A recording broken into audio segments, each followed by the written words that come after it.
Hi అండి అందరికీ. అందరూ ఎలా ఉన్నారు? అందరూ బాగుండాలని కోరుకుంటూ welcome back to our channel. ఈరోజు నేను మినప అప్పడాలు చేస్తున్నానండి. ఇవి మహారాష్ట్ర స్టైలు మసాలా అప్పడాలు. చాలా టేస్టీగా ఉంటుంది పప్పులోకి, సాంబార్లోకి. ఈ పిండిలో మనం ఏం మసాలాలు, ఉప్పు కలపాల్సిన పని లేదండి. వాటర్ ఒక్కటే వేసుకొని కలుపుకుంటే సరిపోతుంది. దీంట్లోనే మసాలాలు, ఉప్పు అన్నీ ఉంటాయి. చాలా టేస్టీగా ఉంటుంది. ఒకసారి మీరు కూడా ట్రై చేయండి. దీన్ని ఎలా చేయాలో చూసేద్దాం. ఇక్కడ వచ్చి నేను 1 కేజీ ప్యాకెట్ తీసుకుంటున్నాను. ముందు ఈ పిండిని ఒక గిన్నెలో వేసుకోవాలి. దీనిలో కొంచెం కొంచెంగా వాటర్ వేసుకుంటూ కలుపుకోవాలి. ఒకసారిగా పోస్తే పిండి లూజ్ అవుతుంది. పిండి లూజ్గా ఉంటే అప్పడాలు చేయడానికి రాదు. అందుకే చాలా గట్టిగా కలుపుకోవాలి. నీళ్లు మాత్రం చూసి పోసుకోవాలి. ఇక్కడ చూస్తున్నారు కదా, ఇలా కొంచెం కొంచెంగా పోసుకుంటూ పిండిని ఒక దగ్గర చేర్చుకొని గట్టి ఉండలా కలిపి పక్కన పెట్టుకోవాలి. ఇప్పుడు ఆ పిండి ముద్దకి ఆయిల్ రాసి 4 గంటలు పక్కన పెట్టుకోవాలి. ఎంత ఎక్కువసేపు రెస్ట్ ఇస్తే అంత సాఫ్ట్ అవుతుంది పిండి. అప్పడాలు చేయడానికి ఈజీగా ఉంటుంది. తర్వాత ఒక 4 అవర్స్ తర్వాత చిన్న రోకలు తీసుకొని చూస్తున్నారు కదా ఎలా దంచుతున్నాయి.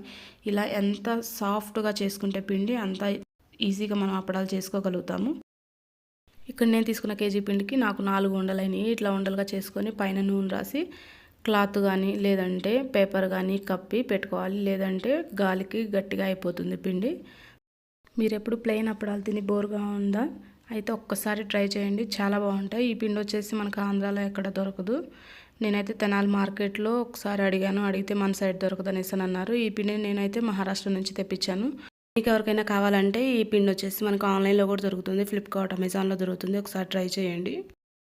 ఒకసారి ఈ అప్పడాలు టేస్ట్ చేశారంటే మళ్ళీ ఎప్పుడు ప్లెయిన్ అప్పడాలు జోలికి వెళ్ళరు. అంత టేస్టీగా ఉంటాయి. చూస్తున్నారు కదా, ఇలా పాములాగా చేసుకున్న తర్వాత వీటిని చిన్న చిన్న ఉండలుగా కట్ చేసుకొని పక్కన పెట్టుకోవాలి. పిండి మొత్తాన్ని చేయొద్దు, కొంచెం కొంచెంగా చేసుకుంటూ ఉండాలి. ఈ పిండిని చిన్న చిన్న ఉండలుగా చేసి పక్కన పెట్టుకున్నాం. ఇప్పుడు అప్పడాలు ఎలా చేయాలో చూద్దాం. ఒక ఉండను తీసుకొని బియ్య పిండిలో ముంచుకోవాలి. లేదంటే మినపిండి కదా, బాగా బంకగా ఉంటుంది, అంటుకుపోతుంది. చేసేటప్పుడు అంటుకోకుండా ఉండడానికి బియ్య పిండి చల్లుకుంటూ ఇలా పల్చగా ఎంత వీలైతే అంత పల్చగా చేసుకోవాలి. పేపర్ లాగా ఉండాలి. చూస్తున్నారు కదా, ఇంత పల్చగా చేసుకోవాలి. ఇక్కడ మీరు చూస్తుంటే చేతి మీద వేసుకుంటే చేతి వేళ్ళు కూడా కనిపిస్తుంది కదా, అంత పల్చగా చేసుకోవాలి. వీటిని ఎండలో ఆరబెట్టకూడదండి. ఎండలో ఆరబెడితే ఏంటంటే గట్టిగా అయిపోతాయి, విరిగిపోతాయి.